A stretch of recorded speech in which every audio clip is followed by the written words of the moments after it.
Pronto. Pessoal, me interrompam, tá? Quando vocês acharem pertinente, me interrompam, tá certo? Então, assim, só lembrando para vocês que existem alguns métodos, né? Ultrassom, raio-x, tomografia, ressonância, né? Que a gente já conversou sobre eles no início, né? O ultrassom é exatamente esse aparelho que a gente está vendo aqui. Eu vou até parar aqui, porque ele está num formato de apresentação que ele segue, né, para o mundo e a gente não consegue parar.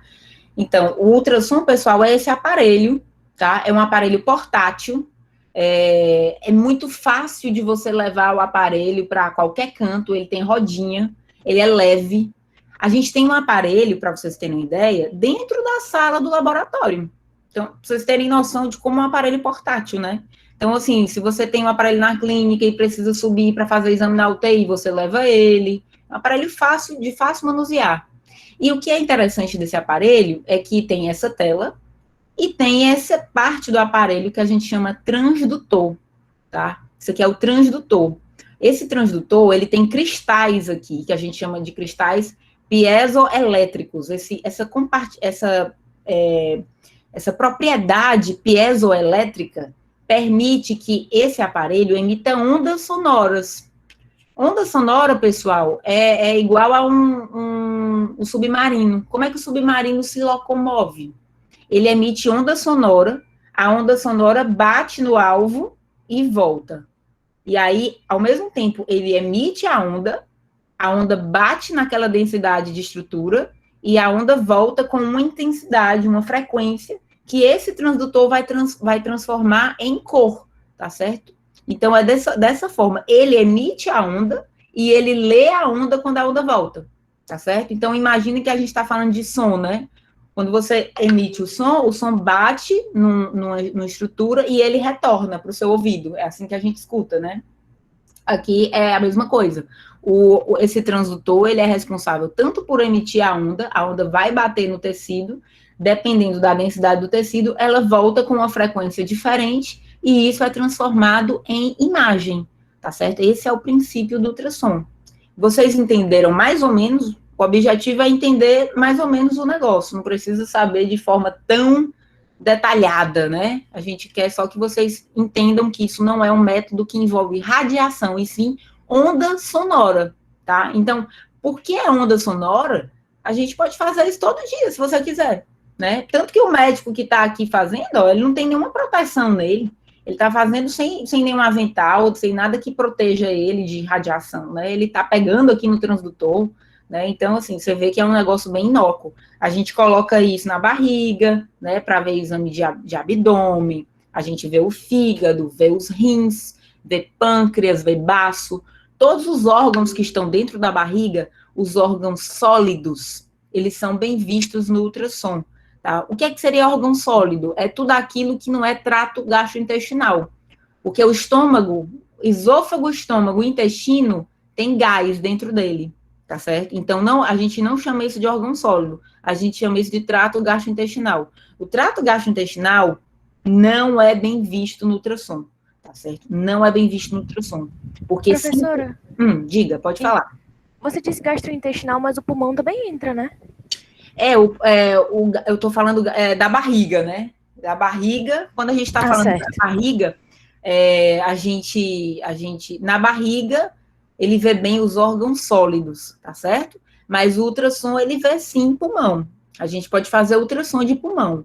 O objetivo do ultrassom de pulmão é ver principalmente líquido, tá?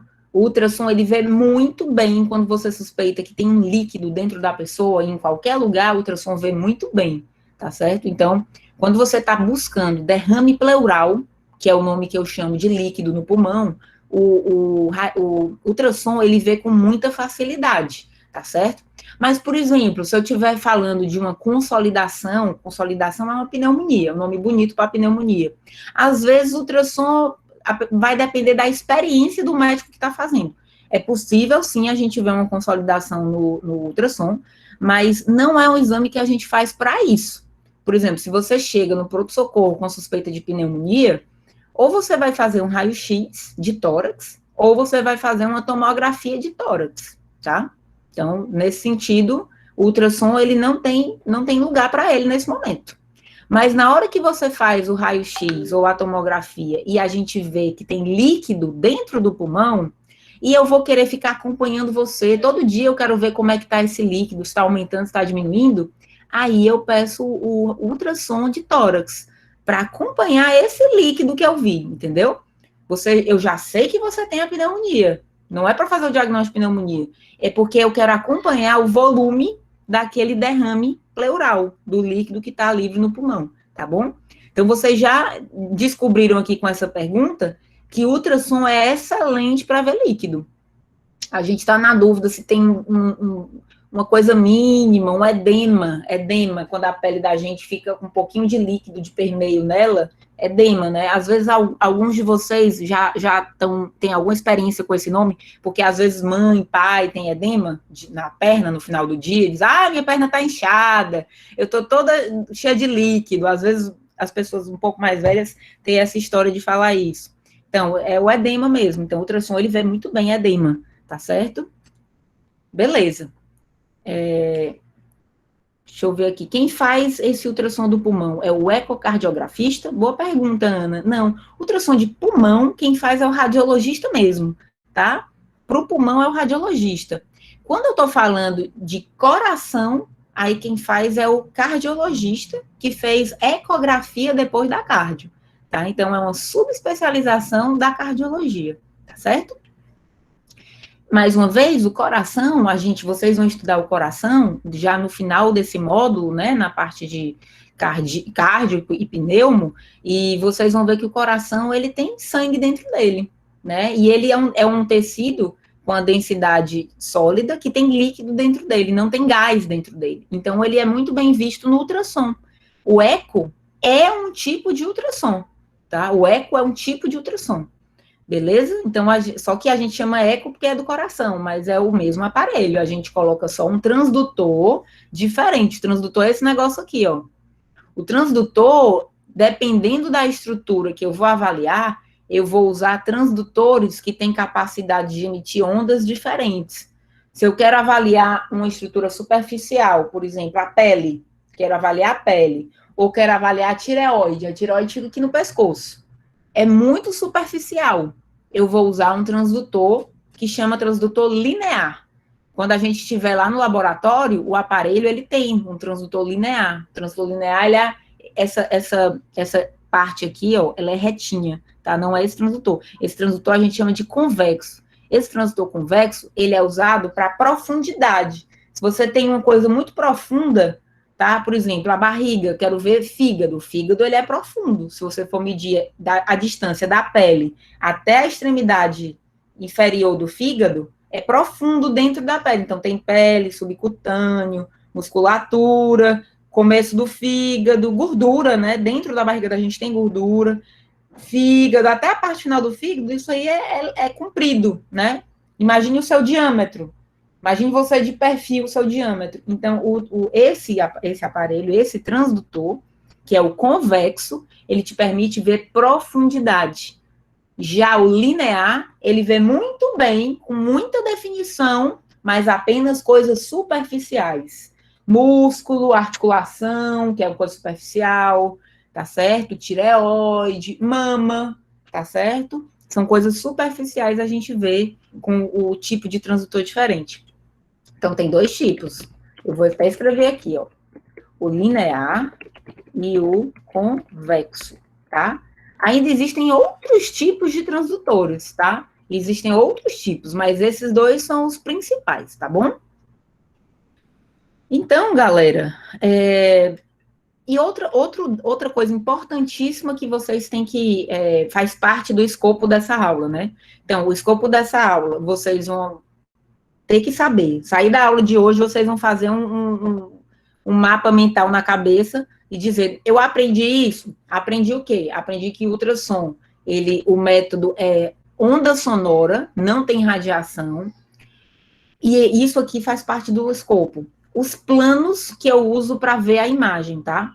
Então, assim, eu coloquei aqui um exemplo do rim, só para vocês terem noção de como é um órgão. Um órgão, ele tem um comprimento uma área mais comprida, né, que a gente chama aqui o comprimento dele, né, e a largura, né, digamos assim, tem essas faces, né. Então, quando eu avalio o órgão no mais comprido possível, quando eu obtenho essa imagem do rim, que é a imagem mais alongada do rim, a mais comprida possível, o eixo mais comprido, eu vou chamar de plano longitudinal, tá? O plano transversal é quando eu corto esse rim no meio. Eu costumo dizer, pessoal, que é como se você estivesse vendo o pão carioquinha. Pegue o pão carioquinha para você, tá?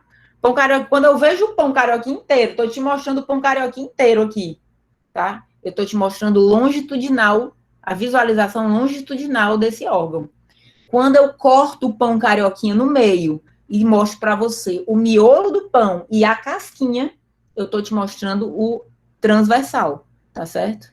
Então, é como se eu estivesse mostrando o pão carioquinha no comprido, no longitudinal, esse é o plano longitudinal, e o plano transversal você está vendo assim, ó.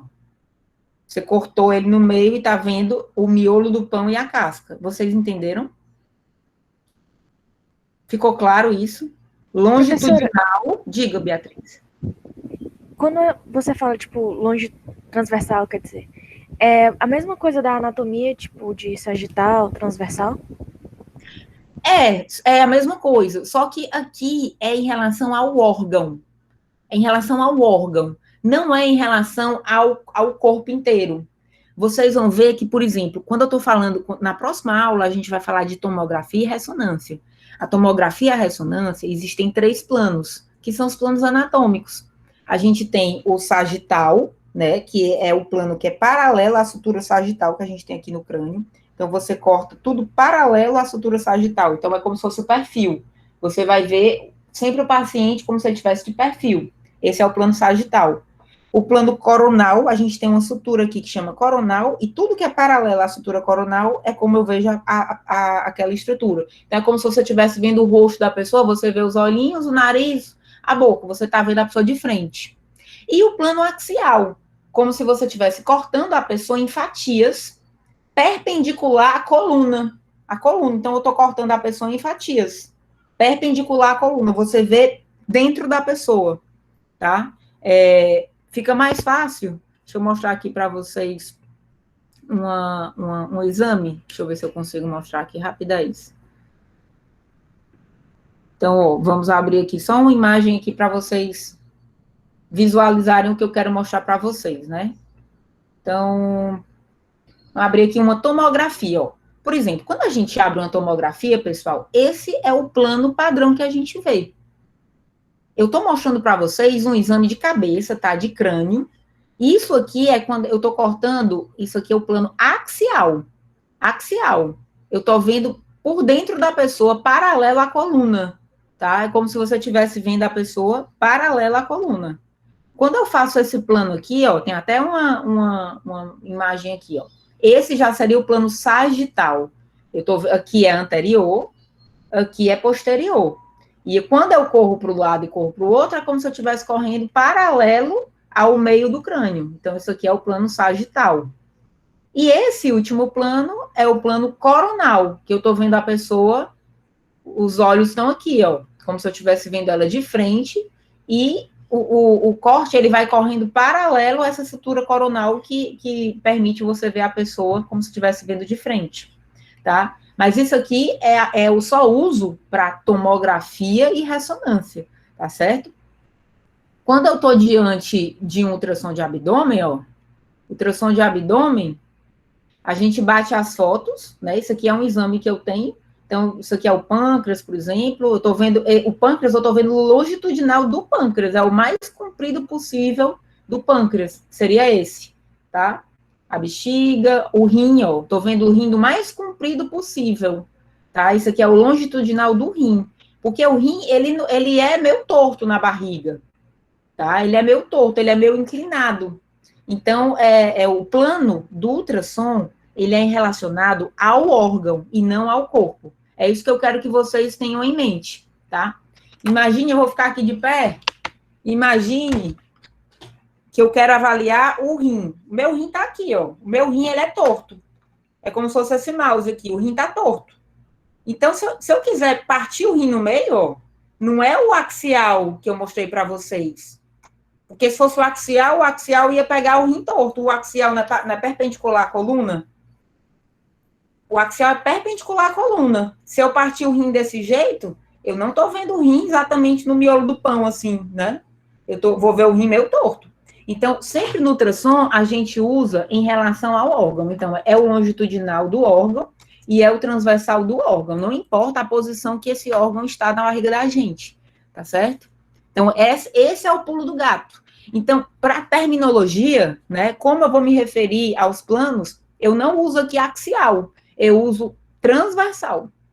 É o transversal do rim, quando eu estou vendo o ultrassom, ou o longitudinal do rim, o longitudinal no comprido, e o transversal, quando eu vejo ele partido no meio, você vai ver só o pão carioquinha com o miolo e a casca, tá certo? São conceitos um pouco complexos, né? Assim, quando a gente vai começar a falar, depois de um tempo você se habitua a isso, tá? Então, assim, quando eu quero falar de ultrassom, eu sempre vou usar longitudinal e transversal. Quando eu estou falando de tomografia e ressonância, onde eu consigo ter uma reconstrução tridimensional da pessoa, aí eu falo axial, coronal e sagital, tá? Para vocês terem essa noção. Beleza, pessoal? Como é que vocês estão aí com isso? Muito angustiados? Beatriz tá dando aí um olá aí da angústia aí. Podem perguntar, pessoal, podem perguntar. Então, mais uma vez aqui, ó, o plano longitudinal e o plano transversal do rim, tá certo? Vantagem do rim, né? A gente colocou algumas lá no slide, tá?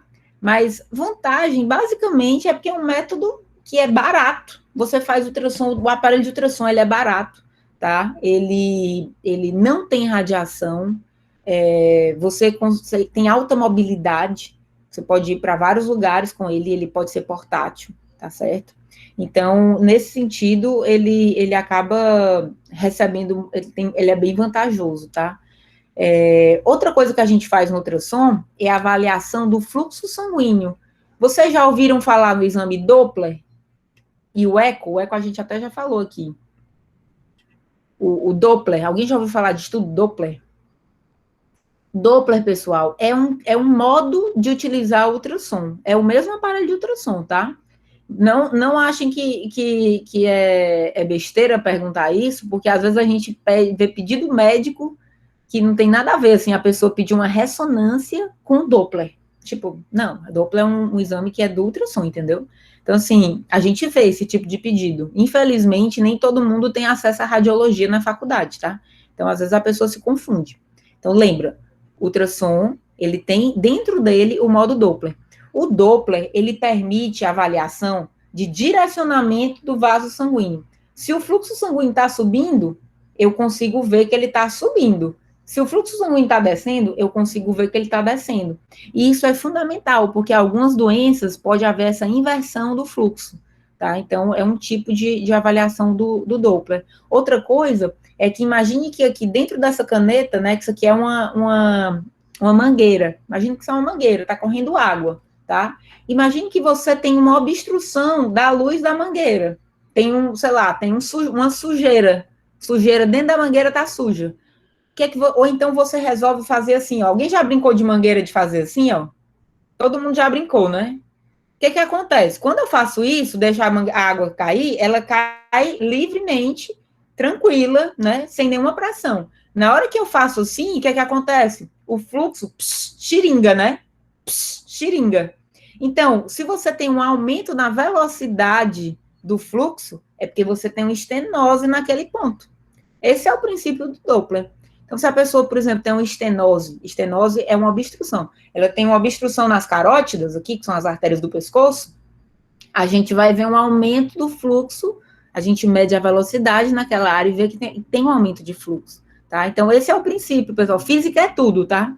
Física é tudo dentro da gente, assim, o mundo é física, o mundo é matemática. Então, essas brincadeiras simples que a gente deixa a criança fazer, faz total sentido quando ela está mais velha, tá? Que aí a gente sempre consegue uma aplicação para aquilo, tá?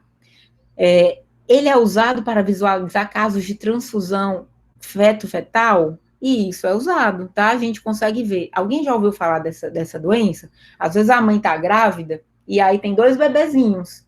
Só que um começa a sugar um pouco mais de sangue da placenta do que o outro. Ou às vezes um suga do outro, suga do irmão. Tem uma comunicação e o coitado, um fica pequeno e o outro fica bem grande. Tá? Então, às vezes acontece esse tipo de coisa. A gente consegue avaliar isso no ultrassom, no Doppler, tá certo?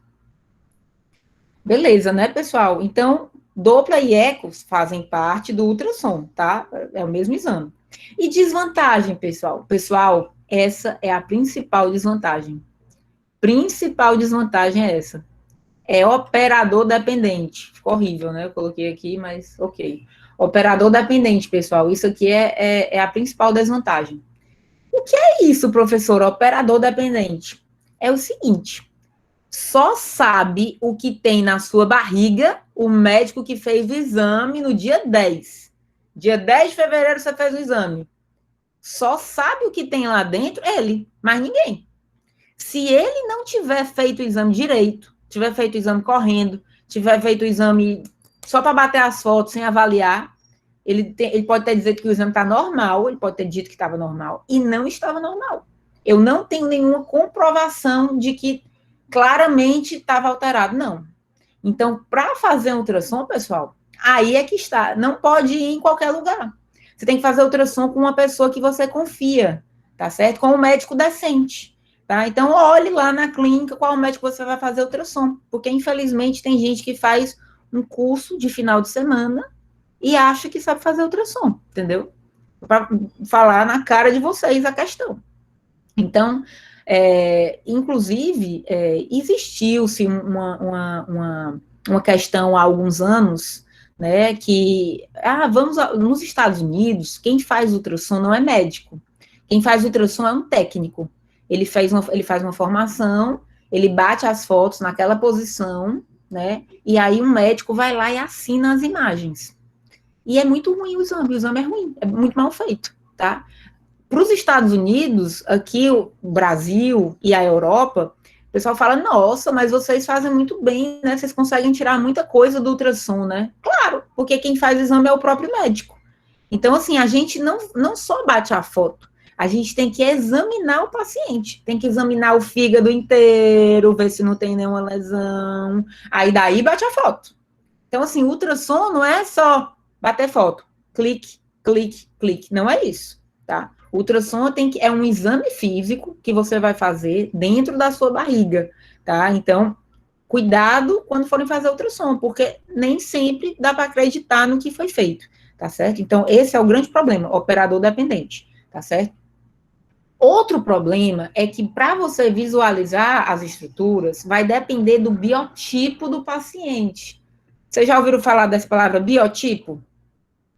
Biotipo é se a pessoa é gorda, magra, alta, baixa, alguma variação anatômica. Por exemplo, o ultrassom, ele não é um método muito legal para pessoas obesas, tá? Pessoa obesa mesmo, IMC alto, tá? Não é a pessoa gordinha, um pouquinho gordinha, não. Pessoa obesa, tá? Então, se a pessoa é obesa, o que é que acontece? O transdutor tá aqui, tá? E a pele do paciente está aqui. Quando a gente junta ultrassom e transdutor, tem uma espessa camada de gordura aqui embaixo. Então, a onda sonora, ela vai emitir a onda, ó, pá, vai emitir a onda vai correndo. Mas quando a onda está no meio dessa interface de gordura, ela perde a frequência, ela não fica boa, porque é muito espesso isso. Então, a onda vai ter que cruzar muita barreira de gordura, vai perder onda, vai ser perdido onda, muita onda já vai voltar, e pouca onda vai entrar dentro da barriga. Vocês entenderam? Então, uma pessoa que tem uma dimensão muito grande, uma espessura muito grande, principalmente uma grossa camada de gordura, na hora que a onda vai passando aqui pelo panículo adiposo, né, a região da gordura, essa onda vai perdendo força. E aí você acaba tendo pouca onda na região que realmente importaria, que era dentro da barriga, tá? Então, o biotipo do paciente é muito importante no ultrassom. Por outro lado, você pega mulher, principalmente mulher jovem, magrinha, você vê até o outro lado. Cruza tudo. Porque a pessoa não tem nada de panícula adiposo, a onda passa, o exame fica lindo, fica perfeito. Exame de criança, bebê, também não tem gordura. É muito bom de fazer o exame. Porque você vê tudo. Você vê tudo. Você coloca o transdutor numa criança, você vê o pâncreas, vê os rins, vê o fígado, vê o baço, você vê tudo. Tipo assim, numa lapada só, você já viu, foi tudo, entendeu? Então, é uma coisa que é muito legal. Nesse ponto, nesse caso, qual seria o exame para substituir o ultrassom, no caso de pacientes obesos? Para paciente gordinho, a tomografia, ela é melhor. Tomografia é bem melhor. Se você estiver diante de um paciente muito magro, de uma criança, às vezes a tomografia é ruim também. Porque a tomografia, ela precisa que tenha gordura ao redor dos órgãos, para você definir bem onde que está o fígado, onde que está os rins, onde que está o pâncreas. Para vocês terem uma ideia, dentro da barriga da gente tem gordura, né? Não é só a parte externa, não é só a parte externa de gordura que a gente aperta aqui, a gordurinha da barriga, né? Isso aqui, ó. Não, a gente não tem gordura só aqui, a gente tem gordura dentro, tá? Então, dentro da barriga, essa gordura, ela delineia os órgãos. Então, consigo ver bem o fígado, consigo ver bem as vísceras, porque tem gordura ao redor dessas vísceras, tá? Então, para tomografia, ter gordura é bom. Mas atenção, ter muita gordura, obeso, também não é bom na tomografia, tá? Então, por quê? Porque também os feixes de raio-x, eles são atenuados, eles vão perdendo força, eles vêm mal, tá certo? Então, assim, a verdade é que o paciente obeso, obeso mórbido, ele é muito mal avaliado. A gente não tem um método que seja, nossa, esse método é ótimo. Não, não temos, tá? Primeiro porque, além da qualidade da imagem ser perdida com o panículo adiposo, a gente tem a questão que aparelhos como tomografia e ressonância, elas têm um limite de peso. Então, assim, geralmente o limite de peso para você entrar numa tomografia e ressonância, limite muito alto é 150 quilos, muito alto. A maioria dos lugares, pessoal, permite até 120, tá? Então, a maioria dos lugares é 120. Perceba que uma pessoa muito alta, pessoa é muito alta, e ela é gorda, ela chega a 120 fácil. Não é uma coisa difícil dela chegar a 120, não, tá? Então, essa pessoa ela não pode entrar numa tomo numa ressonância. Então, é complicado. A pessoa está doente e não tem o que fazer para ela, entendeu? Meio hard, tá? Mas muito boa pergunta, tá certo? Então, lembrar que para paciente gordinho ou obeso que não está ainda nesse nível de peso, a gente vai escapar, às vezes, na tomografia. Mas, dependendo do que a gente queira ver, a tomografia não vê bem, entendeu? Então, assim, o ultrassom vai ver melhor. É o caso, por exemplo, de vesícula. Algumas pessoas, muito comum, pessoa gordinha, um dos fatores de risco para a pessoa ter cálculo na vesícula é ser gordinha, né? E aí a pessoa tá inclusive com um cálculo obstruindo lá, fazendo uma inflamação na vesícula, que a gente chama de colecistite. Colecistite é a inflamação da vesícula, tá? Então, essa pessoa, não dá para ver esse tipo de doença, o cálculo, a gente não consegue ver esse cálculo na tomografia, vai ter que ser ultrassom mesmo. Aí vai ter que ser persistência do operador, né? O médico vai ter que ficar lá tentando ver, até que uma hora ele vê, tá? Bruna, professora, quando fazemos um ultrassom do útero, por exemplo, e pedem para a gente beber muita água antes do exame, seria simplesmente para melhorar a visualização? Bruna, excelente pergunta, Bruna. Acredito que a gente vai chegar aqui na situação, não sei se a gente não colocou, mas existem uns artefatos que acontecem quando a gente utiliza o ultrassom, tá? Esse artefato é o artefato de água. Artefatos do ultrassom. Eu quero que vocês vejam isso, tá? Existe o artefato da água,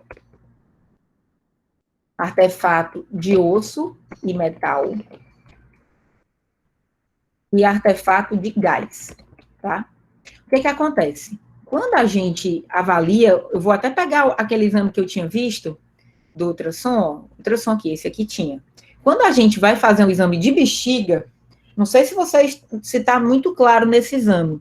A onda sonora, pessoal, aqui é a parte superficial, que é a superfície, a pele, tá? Aqui tem músculo, tá certo? Aqui tem uma gordura, a gordura ela fica meio cinza também, ó, tipo, o músculo tá aqui cinza, a gordura tá cinza, aqui tá a bexiga.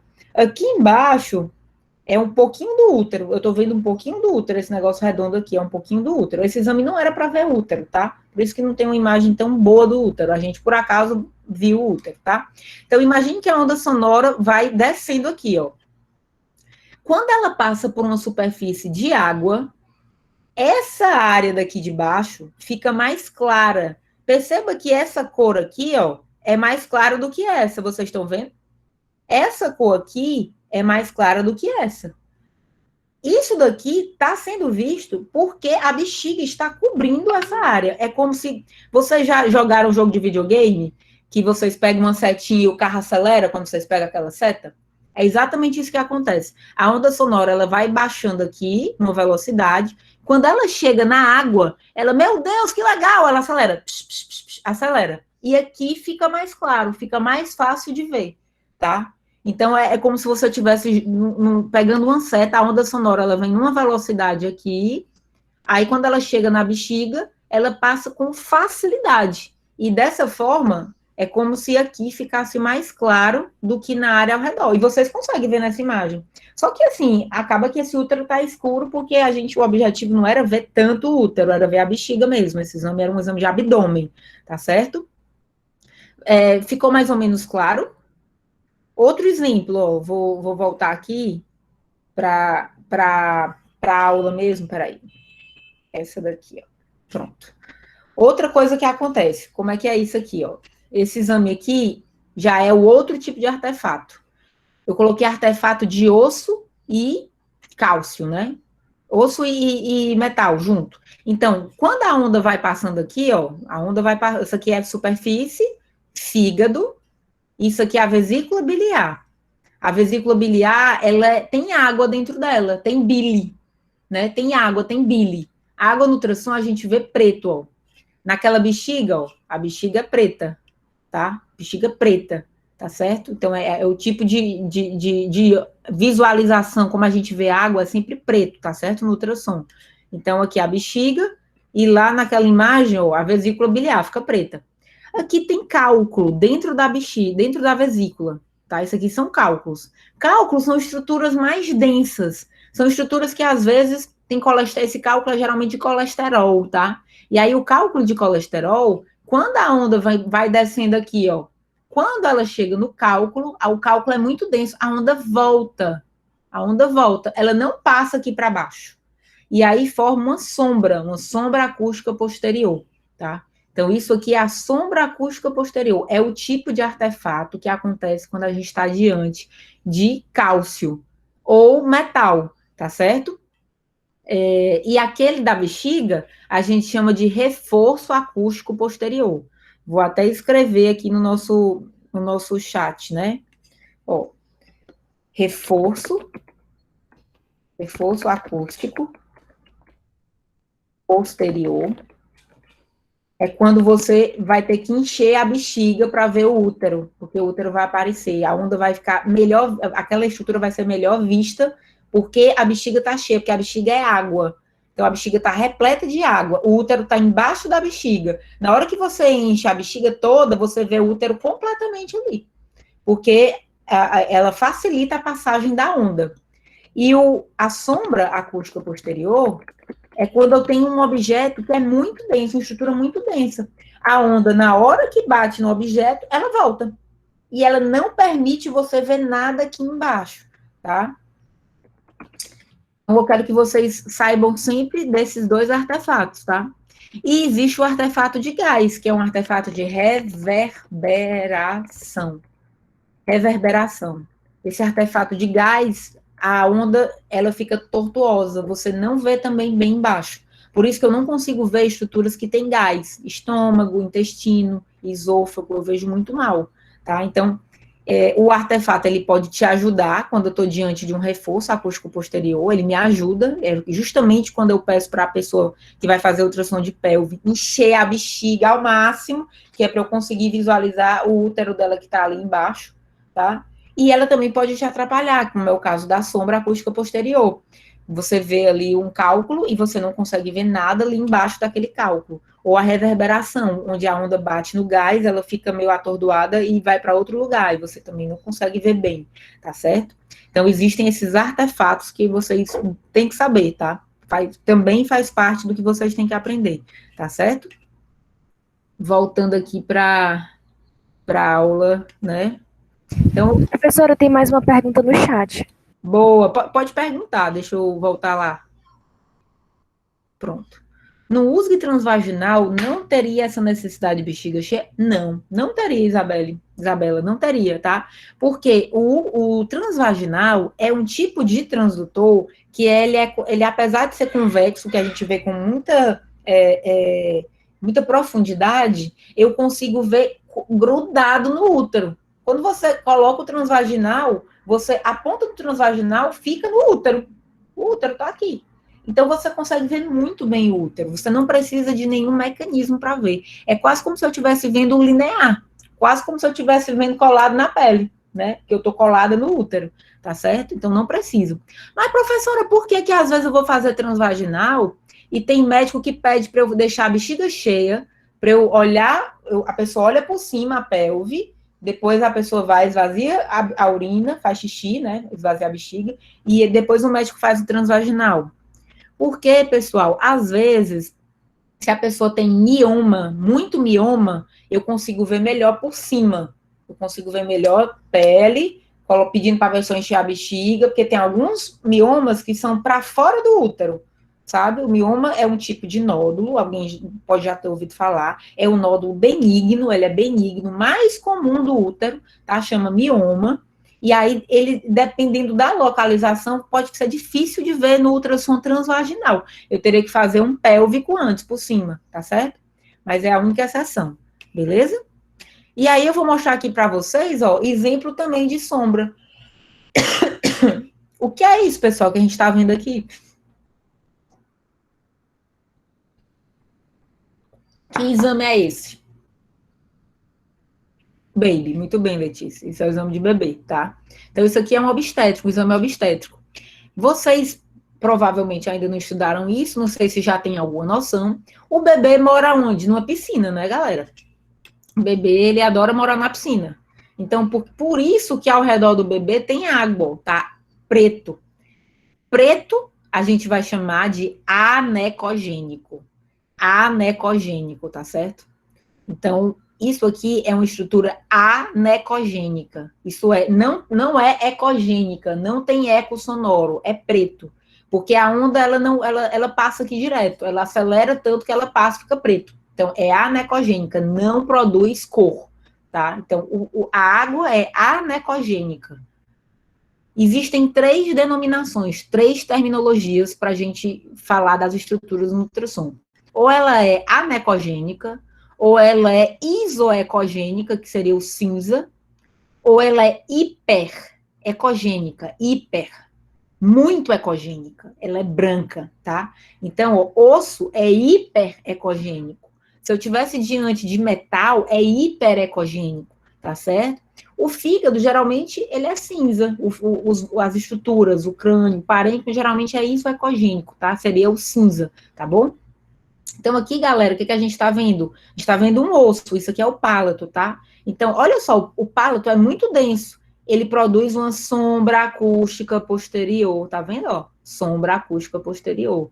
Dependendo da densidade do osso, eu tenho sombra acústica posterior. É por isso, pessoal, que às vezes é ruim de ver quando o bebê tá muito grande já, passou muito tempo na barriga da mãe, já tá perto de nascer, os ossos já ficam muito calcificados.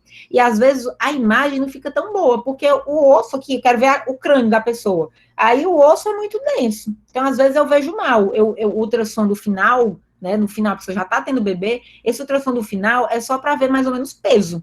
Você vê, acaba vendo pouca coisa na cabeça da pessoa. Né? Na barriga, até que você vê, porque não tem muita estrutura aqui com osso, né? Só os arcos costais. Barriga você consegue ver, tá? Mas dentro da cabeça, a melhor época de se avaliar é ainda no primeiro ou no segundo trimestre, onde a calcificação da calota não está tão densa, tá? A ponto de eu não ter que fazer esses artefatos aqui de sombra acústica posterior, em todo canto, tá? Então, eu queria que vocês sempre tivessem isso em mente, tá? Então, do ultrassom, o que é que a gente viu? Vantagens e desvantagens. Física do ultrassom. Os artefatos, tá? Artefatos. E a terminologia anecogênica, hipoecogênico e hiperecogênico, tá? Que é justamente isso aqui, ó. As densidades, a água fica preto, né? O caos fica branco e os órgãos sólidos ficam com tons de cinza. O preto é anecogênico, o branco é hiperecogênico e os órgãos sólidos isoecogênico, tá? Beleza, galera. Concluímos aqui o USG. Gordura no ultrassom é um tom de cinza. Fica um cinza um pouco mais claro do que um pouco mais escuro, aliás, do que o órgão. É um tom de cinza, isoecogênico, tá? Geralmente a gente usa esse nome iso quando eu quero comparar um órgão a outro. Ou um nódulo que eu encontrei ao tom do parênquima onde eu estou, sabe? Então, assim, quando eu, por exemplo, vamos dizer que eu encontrei um nódulo no fígado, e esse nódulo, ele é da mesma cor do parênquima. Então, eu vou falar que é um nódulo isoecogênico ao parênquima. Faz mais sentido você pensar assim. Ou então o nódulo é hiperecogênico em relação ao parênquima. Ele é mais branco em relação ao parênquima. Ou ele é anecogênico. Se ele for anecogênico, ele é um cisto. Cisto é uma área de acúmulo líquido, então ótimo. Cistos geralmente são benignos, tá?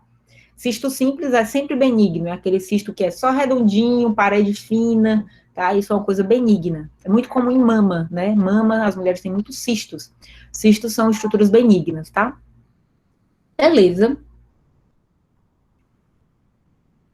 Vamos lá, então, né, galera? Vamos continuar aqui o raio-x, então, tá? Pessoal, raio-x, né? Raio-x, o princípio físico, vocês já sabem que é raio-x, é radiação, tá certo? Então, a gente tem esse aparelho aqui, pessoal, ó, que é a ampola. Esse aparelho, ele gera raio-x. E aí, dependendo o paciente se posiciona aqui, e aqui é onde seria o filme, tá? O filme. Então, o raio-x, ele entra, que está entrando, no caso dessa posição do paciente, ele está entrando nas costas da paciente em direção às frentes, né? Então, ele está entrando póstero anterior. Então, a imagem do raio-x de tórax, é bom que vocês já estão vendo aqui, inclusive, o exemplo de raio-x de tórax. Geralmente, como é que a gente faz? A gente faz nessa posição póstero anterior. É como o raio entra no paciente. Ele entra da região posterior para anterior. E o filme está aqui. O paciente está grudadinho no filme, tá? Então, é dessa forma que a gente vê. E, mais uma vez, a radiação, o que é que vai acontecer? Ela, dependendo da densidade do tecido, ela consegue passar de forma diferente e colorir o filme de forma diferente. Material que é muito denso vai ser barrado, por exemplo, o osso está aqui na pessoa, o raio-x vem aqui, bate no osso, ele vai corar o filme com menos intensidade. A pele não é densa, então ele vai corar com mais intensidade o filme, tá? E aí a gente inverte a cor do filme, por isso que o osso fica branco e a pele fica mais cinza escuro e o ar fica preto, tá? Então é dessa forma que a gente vê. Então, por exemplo, esse aqui foi o primeiro raio-x feito na história, tá? E aí é interessante vocês saberem dessa história, né? Que foi esse Wilhelm Röntgen. Esse cara aqui era um físico, tá? E ele detectou pela primeira vez o exame de raio-x, ele fez um raio-x sem querer, ele descobriu sem querer. Grande parte das nossas descobertas são sem querer, né? E aí, isso aqui é o primeiro raio-x. Alguém sabe o que é isso? Quem já ouviu falar dessa imagem? Opa.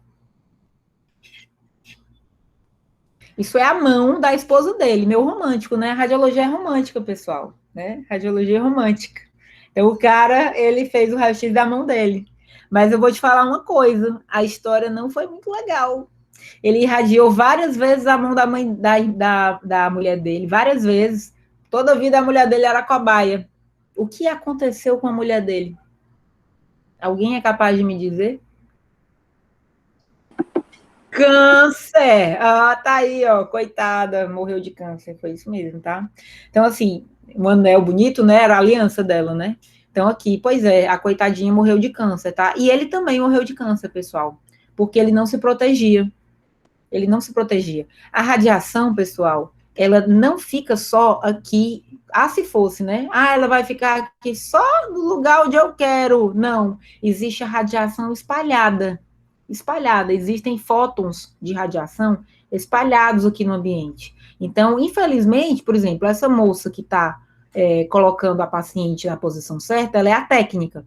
Ela tem que sair daqui, se esconder atrás de um lugar onde tem chumbo, e aí ela aciona o aparelho e o aparelho bate a foto. Porque senão ela vai ser exposta sem necessidade à radiação. E é por isso que a gente não pode acompanhar muito. Ah, o paciente vai fazer um exame de raio-x, eu vou entrar com ele. Não, não pode, tá? Não pode entrar, tá certo? Porque existe a radiação espalhada, tá bom? Então, o acompanhante, ele não entra. A não ser, claro, que seja o filho da pessoa, criança, e você... Aí você pode entrar, você coloca um avental de chumbo para proteger a tireoide, aqui você coloca um protetor de tireoide, coloca um avental de chumbo para proteger os órgãos e você entra, tá? Mas não é um exame que você vai fazer sempre tranquilo. Opa, vamos fazer um raio-x todo dia. Não dá, vai ficar com câncer, tá? Mas assim, pessoal, o que eu quero que vocês aprendam, se existe indicação de fazer o exame, você vai pedir o exame, porque o exame vai salvar a vida daquele paciente naquele momento, entendeu? O risco de câncer hoje em dia com raio-x é muito baixo, pessoal. Hoje em dia, a quantidade de radiação que se dá no raio-x é muito pequena mesmo. Tem paciente que, infelizmente, tem que fazer raio-x todo dia, de manhã e de tarde, de manhã e de tarde, de manhã e de tarde, está na UTI. É a única maneira que você tem de acompanhar uma pneumonia que a pessoa está fazendo, entendeu? Então, e a radiação, ela é mais grave quanto mais jovem for o paciente. Se o paciente for um bebê, a gente evita ao máximo, tá? Quanto mais jovem é o paciente, mais fácil é de haver mutação celular, tá certo? Então, você sempre tem que ter isso em mente, beleza? Quando é bom solicitar o colete de chumbo? Sempre. Sempre, Letícia. Se você puder, por exemplo, fazer um exame, vamos dizer que você vai fazer, por exemplo, eu eventualmente vou ter que fazer desculpa, um raio-x de tórax. Eu fui fazer um raio-x de tórax porque eu tinha passado num concurso. Eles pedem raio-x de tórax. Eu, que já fui muito carimbada com raio-x, o que é que eu faço, né? Opa, será que você podia me dar um avental de chumbo? Eu quero amarrar na minha cintura para proteger meus ovários. Beleza, amarra. Não é assim, é uma coisa que é meio gambiarra, mas podendo evitar, eu evito. Né? Podendo evitar radiação ali nos ovários, que para a mulher é o principal, né? A gente evita. Né? Se vou fazer um raio-x de braço, põe o avental de chumbo. Né? Você põe o avental de chumbo no tórax, põe na tireoide e faz o raio-x de braço. Entendeu? Se você puder, sempre o ideal é que você faça assim, tá? Se é o único raio-x que você vai fazer, não vai fazer mais nenhum, a gente não tem como prever, né? Às vezes a pessoa vai fazer vários ao longo da vida. Então, se você puder se proteger, é melhor, tá certo? Algumas situações não dá para você pedir, né? Por exemplo, a tomografia é um método que tem radiação. Às vezes, você não, dependendo da posição que você vai ter que tomografar, às vezes não dá para você usar o avental. Né? Mas se der para usar, vale a pena perguntar: eu posso usar avental? Não é prática, não é prática em canto nenhum usar avental. Por exemplo, vai fazer uma tomografia de cabeça. Não é prática as pessoas darem avental de chumbo para o corpo, né? Não é prática, porque na tomografia existe a radiação, ela realmente é um pouco mais controlada. Ela fica mais naquele segmento ali da cabeça. Mas se a pessoa quiser usar o avental no corpo, pode usar, tá certo? Não, não vai fazer mal, né? Beleza? Então, professora, pessoal, diga. Só uma pergunta sobre a diferenciação de AP e PA. O PA, a senhora falou que entra por trás, aí sai pela frente, porque justamente minha parte ventral tá junto com a máquina. Então, lá na imagem, eu vou ver como se fosse no PA, primeiro da frente, certo? A minha parte ventral. E no AP, eu vou ver de trás. Vitor, a sua pergunta é fantástica, tá? Fantástica. É que eu tinha ficado em dúvida naquela videoaula aí. Muito bem, muito bem. É o seguinte, Vitor, o ideal, é mais fácil de eu explicar isso quando a gente está diante de vocês na sala de aula, tá? Mas a gente tenta fazer mágica aqui, né? Vamos fazer uma mágica. Vamos ver se dá para fazer isso, não sei. Será que... Deixa eu ver se tem alguma maneira da gente... Pronto, tem sim. Tem sim, vou trazer aqui Tô fazendo uma luz aqui, tá? Eu tô fazendo uma luz na minha mão. Olha só o que acontece, ó. O meu celular... Deixa eu vir assim, acho que assim fica melhor. Ó, eu tô a essa distância da parede. Se eu colocar minha mão perto da luz, da fonte de luz, olha o que acontece com o tamanho do meu dedo, fica enorme. Se eu vou trazendo o meu dedo para perto da parede, o que acontece com o tamanho da minha mão? Diminui. Fica pequeno, fica mais próximo do normal, ó. Se eu trouxer mais para cá, ó, o tamanho da mão aumenta. Vocês estão vendo a dimensão do meu dedo fica enorme. Se eu trouxer o meu dedo para perto do anteparo, fica exatamente do mesmo tamanho. Então, o que acontece? Na hora que você faz uma radiografia de tórax da pessoa e o coração dela está encostado no filme, como é que essa posição seria? O coração, ele está anterior, pessoal. O coração é anterior. Então, na hora que eu faço a radiografia PA, isso entrou por trás, mas o coração estava mais perto do filme, eu consigo dimensionar o tamanho do coração com mais exatidão, porque ele fica praticamente do mesmo tamanho. Mas se a pessoa tiver o diâmetro da caixa torácica dela, o coração tiver mais para frente, que seria se o raio estivesse entrando antero-posterior, o coração estaria mais na frente. Então, olha o tamanho do coração, ficaria gigante aqui atrás, ó. Vocês entenderam mais ou menos? Então, ó, por que é que eu faço geralmente PA no tórax? Visualmente, para o pulmão, não importa. Eu vou ver a mesma coisa, o pulmão não altera, porque eu tenho um pulmão tanto anterior como posterior. O pulmão, ele tá no tórax, tanto na região anterior como posterior. Eu escolho fazer PA porque o meu coração, eu quero ter noção da dimensão, já que eu tô fazendo aquele exame ali, eu quero ver qual é o tamanho do meu coração, tá certo? Porque algumas doenças do coração crescem de tamanho. Então, se eu colocar, imagine que a imagem aqui, isso aqui é o raio-x, tá? Isso aqui é a ampola. A ampola está emitindo raio-x, tá? Na hora que eu chego perto da ampola, o coração está perto da ampola, lá na tela do filme, o coração vai ficar gigante, vai ficar enorme, olha o tamanho da minha mão. E aí, quando eu coloco o coração perto do filme, o coração fica do mesmo tamanho, tá certo?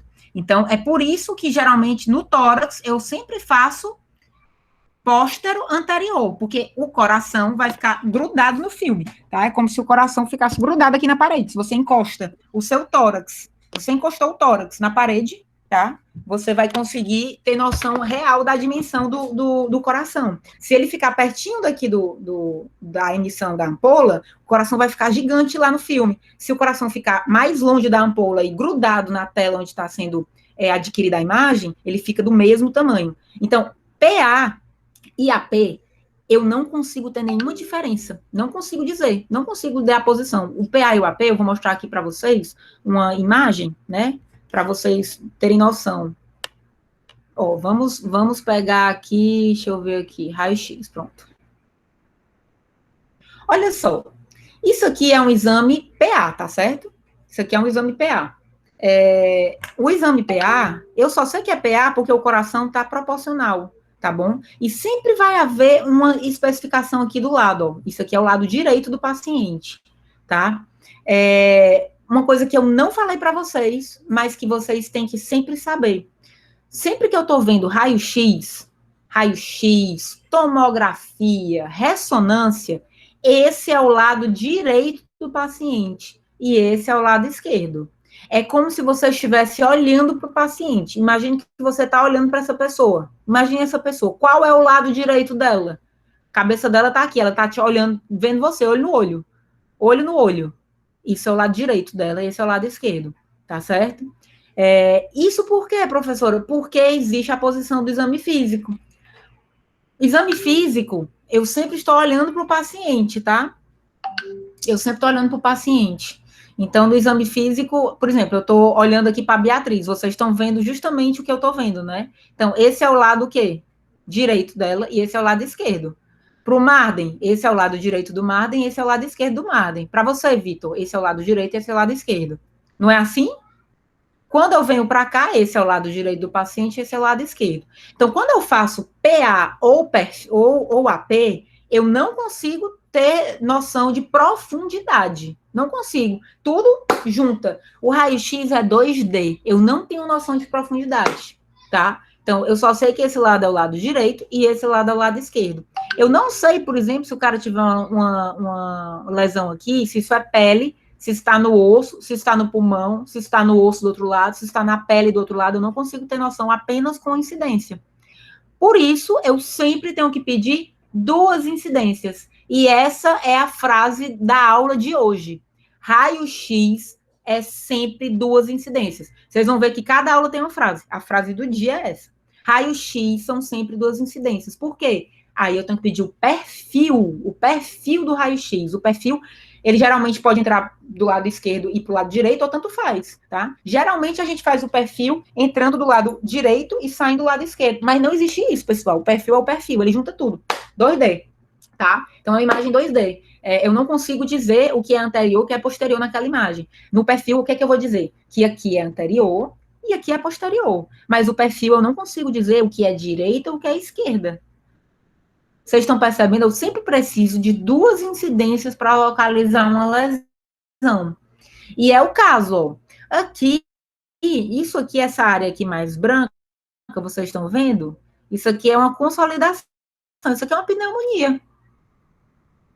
Pneumonia. Parabéns, vocês estão vendo uma pneumonia aqui, primeira vez, tá? Pneumonia, eu tenho aqui o parênquima pulmonar, que tá um cinza bem escuro, quase preto, tá?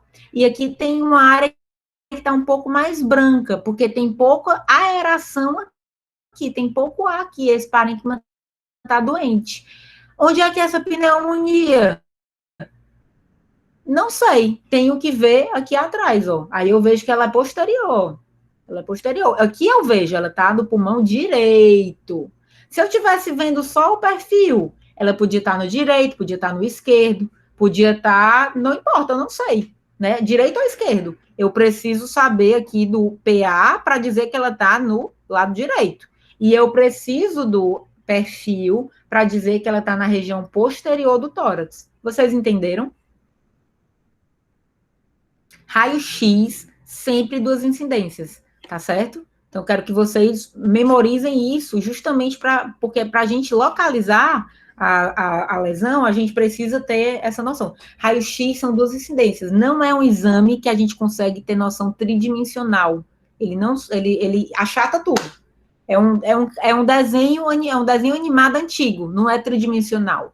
Né? Quando você vai desenhar sei lá, o Mickey antigo, você não vê a profundidade dele, você vê só o rosto dele. Então, se você estiver vendo só o rosto do desenho, né? Aquilo ali é um PA, um AP. Na hora que eu vejo o perfil, aí eu consigo dizer isso aqui é anterior, isso aqui é posterior, tá certo? Beleza? Ficou claro?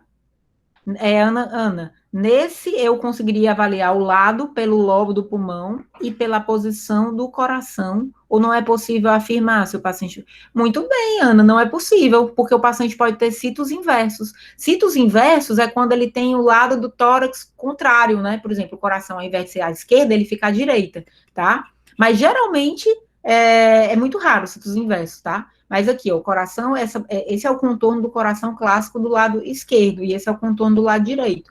Veja que o coração, ele é um pouco mais para a esquerda, mas às vezes fica difícil de você, ele é mais no meio mesmo, ele fica no meio um pouquinho para a esquerda, tá? Esse paciente tem uma escoliose, ó, tá vendo que a coluna dele é torta? Tá vendo? Então, você consegue ver algumas outras coisas no raio-x, tá certo? Já na posição perfil, eu não vejo se ele tem escoliose. Não consigo ver isso nessa posição. Eu só vou conseguir ver esquerda e direita, né? Direita e esquerda, no AP ou no perfil. Ou, desculpa, o AP ou no PA. Mas aqui, eu não consigo ver se ele tem escoliose. Vocês estão vendo isso, ó? Que ele tem uma coluna meio torta aqui, pendendo para o lado de cá. Tá certo? Então, isso é uma escoliose, por exemplo. Beleza?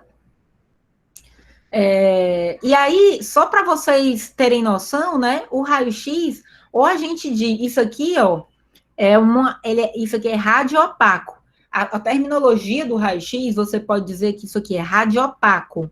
Radiopaco é uma coisa que é opaca, que é mais branca.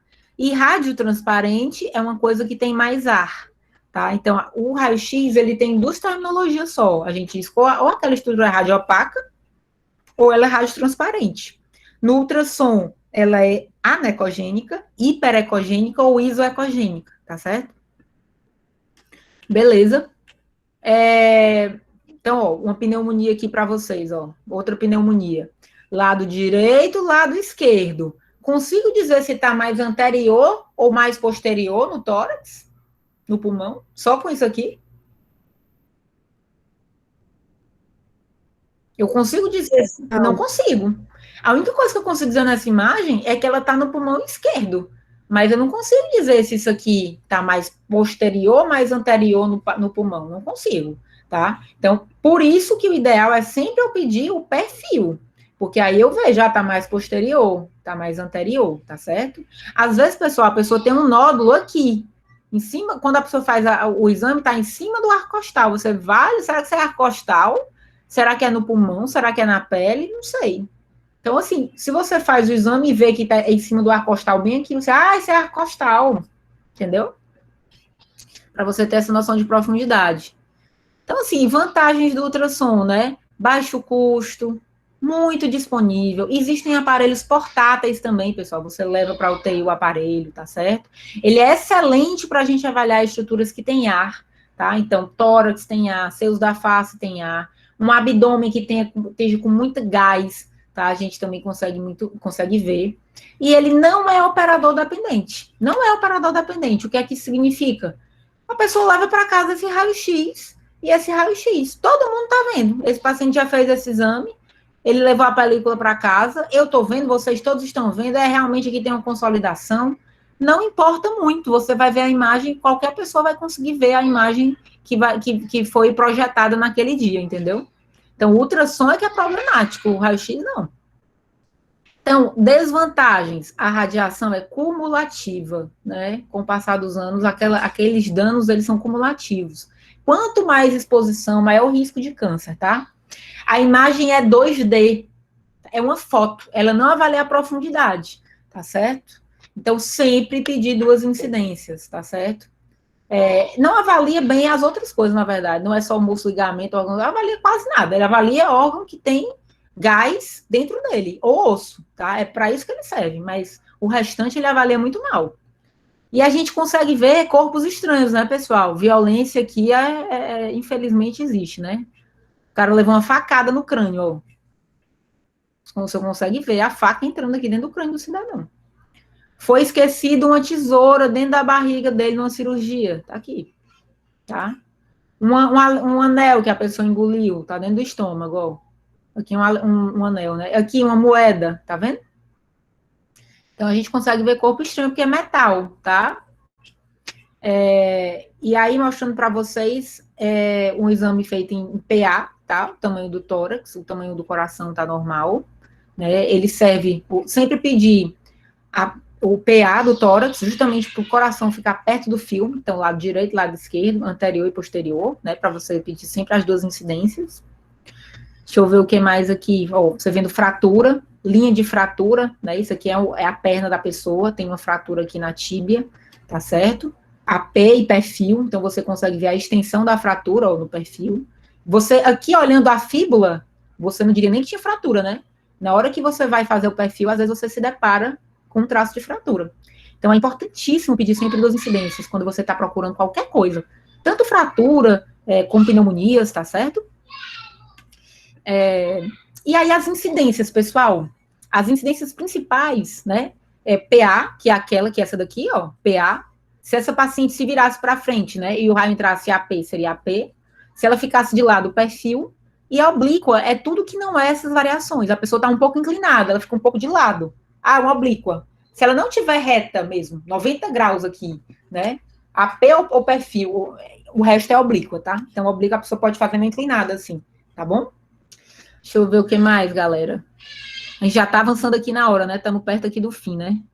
Deixa eu ver aqui. Isso aqui é um raio-x de seios da face, só para vocês verem que existe, tá? O raio-x, a gente ainda vai estudar, infelizmente vamos estudar raio-x de seios da face, mas saibam que é um método que não precisaria ser feito em nenhuma situação, tá? Porque o diagnóstico de sinusite, que é o que a gente queria ver com isso aí, é um diagnóstico clínico, você trata, e se você não conseguir um tratamento adequado, não é raio-x que você vai pedir uma tomo, e a tomografia. Tá?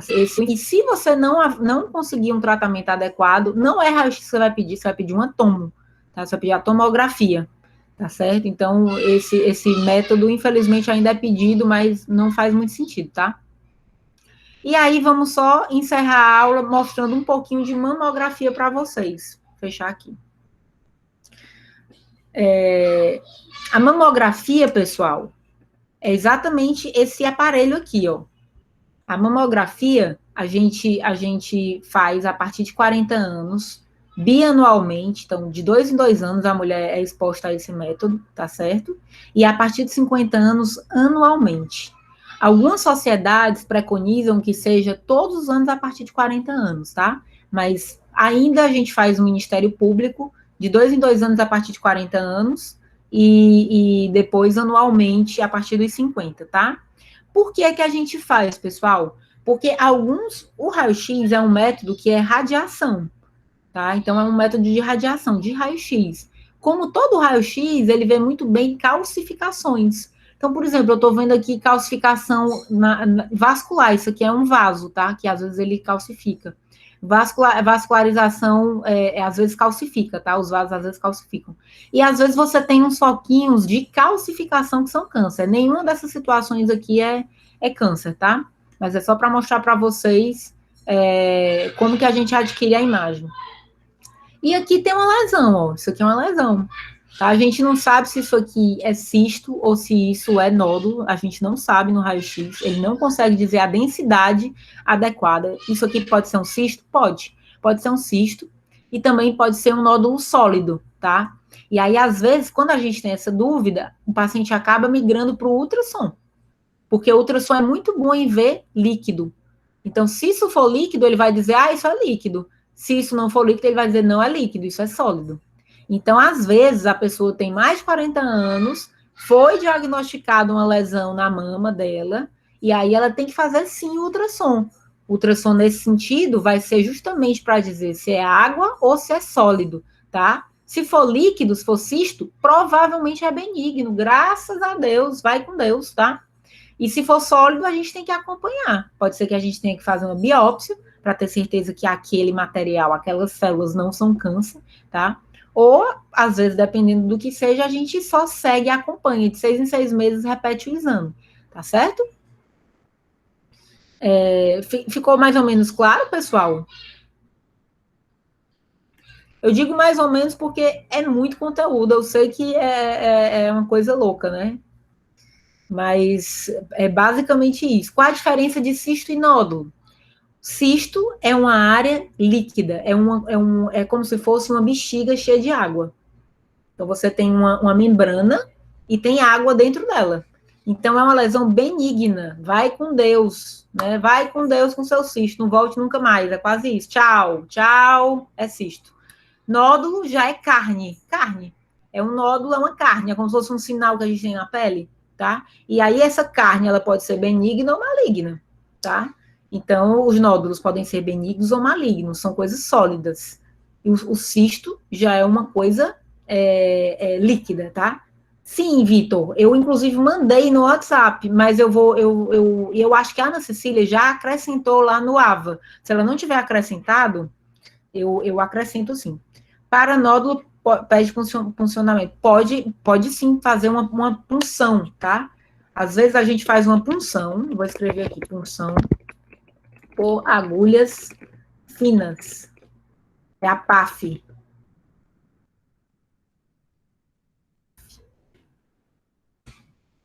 Tá? A PAF é uma punção por agulha fina. Você faz uma punção, tira um conteúdozinho para examinar aquelas células no microscópio e ver se são câncer ou não.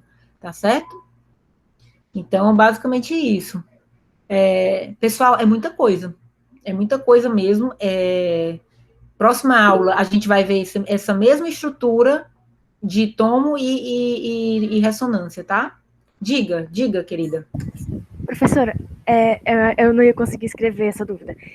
Quando a gente usa o Doppler na ultrassonografia, fica vermelho e azul. Isso significa fluxo sanguíneo? Muito bem, exatamente. Quando a gente usa o Doppler, existe uma escala de cores que fica ao lado do exame. Eu não sei se eu tenho algum exemplo aqui. Existe uma escala de cores que fica no exame. A escala, ela te diz, para cima é azul, para baixo verde. Ai, meu Deus, vermelho, quase que não sai. Então você fica variando entre o azul e o vermelho. Tudo que está subindo vai ser azul, se a escala está assim, azul em cima e vermelho embaixo. Se o fluxo está subindo, ele vai ficar azul. Se ele está vermelho, é porque ele está descendo. É uma coisa meio boba, não tem nada de espetacular, não. Deixa eu ver se tem algum exame aqui. Não, eu acho que eu não tenho nenhum exame aqui de Doppler, não. Esse tipo de cor, professora, refere à velocidade, né? Não, a velocidade, a gente mede por outra forma. Esse tipo de cor é só para dizer, tá indo para cima ou você tá indo para baixo. Eu, infelizmente, não tenho nenhum exame aqui, mas a gente pode até mostrar aqui no nosso amigo internet, que tem tudo, né? Doppler de carótidas. Imagens. Vamos ver se tem USG.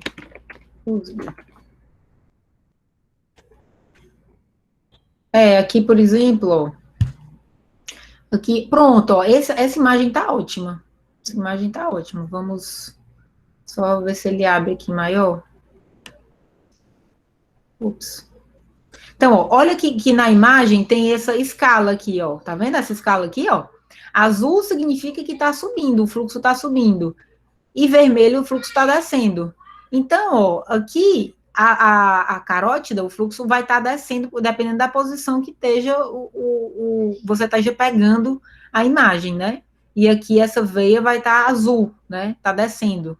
Você depende do lugar onde você está posicionando, tá? Às vezes você tem que avaliar o local onde você tá. Se você acha que aquele vaso deveria estar subindo o fluxo naquele lugar, ele vai ficar vermelho, né? Aqui no caso azul, ou vice-versa. Você pode mudar a cor da escala, tá certo? Mas é dessa forma. Então, aqui tá azul, então esse vaso está com fluxo subindo, tá? E aqui vermelho, esse vaso está com fluxo descendo, tá certo? Beleza? E aí a velocidade a gente mede de outra forma no aparelho. Você consegue medir a velocidade, mas não é nessas escalas, tá? Ok, galera? Chuva de informações, né? Chuva de informações. Então, vamos lá. Fixem, façam uma tabela disso aqui para vocês não esquecerem. Princípio físico. Princípio físico. Tabela. Vocês vão fazer assim, princípio físico. Terminologia. Tá? Hiperecogênico, anecogênico, isoecogênico. Rádio opaco, rádio transparente. Tá? Incidência, que é raio-x, né? AP, perfil, PA e oblíquos. E no caso do ultrassom, planos, né? Que seria longitudinal e transversal. Beleza? Tem mais artefato do ultrassom, artefatos do USG. Tô terminando, viu? Artefato do ultrassom, que mais? Indicações, né? Que vocês já, inclusive, já tiveram alguma noção. E acho que é isso, né, pessoal? Princípio físico, terminologia, incidência, planos, artefatos, indicações. Então, façam uma tabelinha para vocês memorizarem isso, que vocês vão estar melhor do que os médicos formados, viu? O pessoal não sabe disso, não. E a frase do dia: raio-x é 2 incidências. Sempre. Essa é a frase do dia, A frase do dia da semana passada é: a clínica é soberana, tá? Primeira frase da aula: a clínica é soberana, sempre. Segunda frase, a frase de hoje: raio-x é 2 incidências, porque a galera pede só uma. ela pede um e derrapa na curva, pessoal. A gente não consegue localizar a lesão. Às vezes você erra, porque você acha que a lesão é do pulmão e, na verdade, é do arco costal. Na verdade, é do peito, é do mamilo. É um negócio nas costas, é um sinal que ele tem nas costas. Se você pedir só PA, você não sabe onde é que está a lesão, tá? Então, sempre raio-x, sempre duas incidências. Tá certo? Era isso, galera. E eu acho que o professor Petron, a professora Ana Valesca, né? Eu acho que é agora, 10h40, né? A aula dela. Viu? E aí, se vocês tiverem dúvida, podem mandar no Zap, tá? Podem mandar que eu respondo, beleza? Próxima aula a gente se vê de novo. É cruel, né? A pessoa termina um monte de informação, a pessoa saiu, o trator passou por cima dela, né? Mas vai dar certo, galera. Vocês vão saber, isso aqui vai ser fichinha para vocês. Vocês vão sair, vão sair muito bem, viu? Não se preocupem, não. Com o passar do tempo, vocês vão criando mais intimidade com o processo, tá? Valeu, pessoal. Um beijo grande para vocês. Professora, Diga, só querida. para tirar uma dúvida em relação aos nossos horários, a gente só vai ter esse momento com a senhora agora, nesse horário que foi? Hoje é quarta? Infelizmente, sim. Vocês só têm esse turno da rádio. As 2 horas da sexta, tem 2 horas na sexta, né? Tem 2 horas com a professora Carol e com o professor Josué. A Carol, ela vê mais a parte de histologia, o Josué mais a parte de anatomia. E aí, mas eles fazem umas coisas meio lúdicas. A gente vai contar também com a ajuda da Lidim. A Lidim vai dar revisão para vocês, viu? Passou dessa semana, a outra, que vocês já vão ter fechado essa parte inicial, ela vai dar revisão para vocês. E o pessoal do PET também vai fazer uma gincana de imagem em jogo de tabuleiro. Jogo de tabuleiro, vai ser bem legal, tá? É de radiologia, viu? Então, vocês aguardem as cenas dos próximos capítulos. Diga, Pois é, Bia. professora, que a gente ficou com dúvida, porque no nosso horário, né, tem dizendo que o LESF hoje era, tipo, a primeira aula, né, de 8 às 10 e depois de 10 a 12. Aí vocês entraram num horário meio diferente e a gente ficou tudo confuso. A outra aula que a gente ia ter do LESF ia ser de tarde. Porque, na verdade, somos três hoje, né? O Petrônio, eu e a Ana Valesca. Então, como somos três, a gente divide em três, né? Não é dividido em dois, né? Porque às vezes dava... Pois é, esse terceiro ia ser de tarde, só que aí ficou de manhã e a gente ficou tudo confuso. A gente não sabe se vai ter LESF de tarde. Esse terceiro é justamente com a Carol e com o Josué. Hoje de manhã, na tabela, estava o dia todo, né? Sim. O dia todo, de manhã. E de tarde, mais 2 horas. É, isso. Pronto, pois essas 2 horas é o Josué e a Carol, viu? Então, vocês ao todo têm 6 horas de LESF por semana. 4 de manhã, essas 4 de manhã são sempre Petrônio, eu e Ana Valesca, e de tarde, Carol e Josué, viu? Essa à tarde, que eu vou dar hoje a aula à tarde, mas não é para a turma de vocês, é a mesma aula que eu dei agora, eu vou dar para outra turma.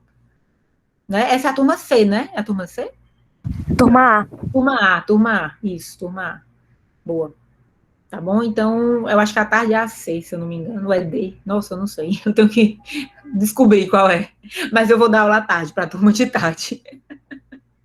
Viu? Pessoal, mas foi um prazer inenarrável estar com vocês.